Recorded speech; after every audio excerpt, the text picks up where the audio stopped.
In this video, we'll guide you through how to copy comments on YouTube Mobile. If you find this useful, please consider subscribing and liking the video. This is really useful because someone may have commented something helpful that you'd like to copy and paste elsewhere. Let's get started. Here we are on a video, and let's say I open up the comments. If I tap and hold on a comment, as you can see, there's no option to copy. And if I click the three dots on the right, there's no copy option either. So here's the trick. Close the comments and find the Share option. Tap there, then tap Copy Link. Now go ahead and exit the video. Open up a web browser. I'll use Safari, but you can also use Chrome. And paste the link into the address bar.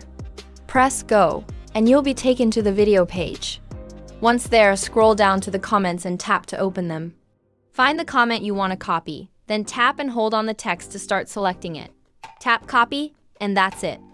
Now you can paste it wherever you need.